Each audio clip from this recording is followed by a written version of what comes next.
Israel Lebanon தலைவர்களுடன் தாம் பேச்சுவார்த்தையில் ஈடுபட்டதன் பின்னர் அவர்கள் போர் நிறுத்தத்துக்கு இணங்கியதாக அமெரிக்க ஜனாதிபதி டொனால்டு டிரம்ப் நேற்றிரவு 9 மணியளவில் தனது ட்விட்டர் சமூக வலைதளம் ஊடாக அறிக்கையொன்றை விடுத்திருந்தார். மேலதிக கலந்துரையாடல்களுக்காக பிரதமர் பெஞ்சமின் நெதன்யாகுவையும் ஜனாதிபதி ஜோசப் அவுன் ஆகியோரையும் வெள்ளை மாளிகைக்கு அழைக்க உள்ளதாகவும் ஜனாதிபதி டிரம்ப் தெரிவித்துள்ளார். எவ்வாறாயினும் இஸ்ரேலுக்கு எதிராக போராடி வரும் ஹிஸ்புல்லா அமைப்பு தொடர்பில் டொனால்டு டிரம்பின் அறிக்கையில் எங்கும் குறிப்பிடப்படவில்லை. டிரம்பின் அறிவிப்பு வெளியான சில மணி நேரங்களின் பின்னர் இஸ்ரேலுடன் மேற்கொள்ளப்படும் எந்தவொரு போர் நிறுத்தத்தின் போதும் லெபனானின் அனைத்து எல்லைகள் மீதான அனைத்து தாக்குதல்களையும் நிறுத்துவதாக உறுதிப்படுத்த வேண்டும் என லெபனானின் ஹிஸ்புல்லா அமைப்பு வலியுறுத்தியது. கடந்த சில நாட்களாக தெற்கு லெபனானின் நகரங்களை கைப்பற்றுவதற்கு இஸ்ரேல் நடவடிக்கைகளை முன்னெடுத்திருந்த நிலையில் அதற்கு கடும் எதிர்ப்புகளை வெளியிட்ட ஹிஸ்புல்லா அமைப்பு இஸ்ரேலிய ராணுவம் லெபனான் எல்லைகளில் தன்னிச்சையாக செயற்படுவதற்கு இடமளிக்க கூடாது என சுட்டிக்காட்டியுள்ளது. போர் நிறுத்தம் ஆரம்பமாவதற்கு 24 மணித்தியாலங்களுக்கு முன்னர் ஹிஸ்புல்லா அமைப்பு இஸ்ரேலின் 56 இலக்குகளின் மீது தாக்குதல் நடத்தியுள்ளது. இதனிடையே லெபனானுடனான போர் நிறுத்தம்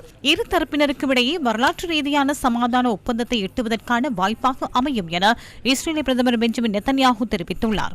ஹிஸ்புல்லா அமைப்பை நிராயுத பாணியாக்குவதே பேச்சுவார்த்தையில் இஸ்ரேலின் முக்கிய கோரிக்கையாக அமையும் என அவர் குறிப்பிட்டுள்ளார். போர் நிறுத்த காலப்பகுதியிலும் தெற்கு லெபனானில் சுமார் 10 கிலோமீட்டர் தூரத்தில் இஸ்ரேல் அமைந்துள்ளதாக கூறப்படும் பாதுகாப்பு வலயத்தில் இருந்து இஸ்ரேலிய படைகள் வெளியேறாது எனவும் நெதன்யாகு தெரிவித்துள்ளார். எவ்வாறாயினும் ஜனாதிபதி டொனால்டு டிரம்பின் அழுத்தத்தினாலேயே இஸ்ரேல் லெபனானுடனான போர் நிறுத்தத்துக்கு இணக்கம் தெரிவித்துள்ளதாக சர்வதேச ஆய்வாளர்கள் சுட்டிக்காட்டுகின்றனர். டொனால்டு டிரம்பின் ட்ரூத் சோஷியல் பதிவை தொடர்ந்து அது குறித்து விவாதிக்க இஸ்ரேலிய பாதுகாப்பு அமைச்சரவை உடனடியாக கூட்டப்பட்டதாக சர்வதேச செய்திகள் தெரிவிக்கின்றன.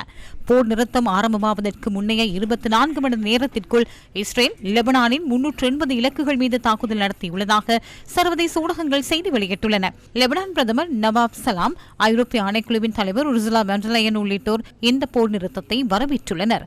மார்ச் மாதம் 2ஆம் தேதி முதல் மீண்டும் ஆரம்பமான இஸ்ரேல் ஹிஸ்புல்லா மோதல்களினால் லெபனானில் 2100க்கும் மேற்பட்டோர் உயிரிழந்துள்ளனர். கடந்த 8ஆம் தேதி அமெரிக்காவும் ஈரானும் 2 வார கால போர் நிறுத்தத்துக்கு இணக்கம் தெரிவித்திருந்த நிலையில் குறித்த போர் நிறுத்தம் எதிர்வரும் 22ஆம் தேதியுடன் நிறைவுக்கு வருகின்றது. எனினும் நிலை குலைந்திருந்த பிராந்தியத்தின் அமைதியை மேலும் ஆபத்துக்குள்ளாக்கும் வகையில் கடந்த 8ஆம் தேதி இஸ்ரேல் லெபனான் மீதான தாக்குதல்களை தீவிரப்படுத்தி இருந்தது. போர் நிறுத்தம் இன்று அதிகாலை ஆரம்பமாவதற்கு சற்று முன்னரும் இரு தரப்பினருக்கும் இடையில் மோதல்கள் பதிவாகி இருந்ததாக சர்வதேச ஊடகங்கள் தெரிவிக்கின்றன. மோதல்களினால் லெபனானில் 1 மில்லியனுக்கும் அதிகமானோர் இடம்பெயர்ந்துள்ளனர். இருப்பினும் போர் நிறுத்தம் ஆரம்பமானதன் பின்னர் உடனடியாக தெற்கு லெபனானில் உள்ள வீடுகளுக்கு செல்வதை தவிர்க்குமாறு ஹிஸ்புல்லா அமைப்பும் லெபனான் ராணுவமும் அந்நாட்டு மக்களுக்கு நேற்றிரவு அறிவித்திருந்தன.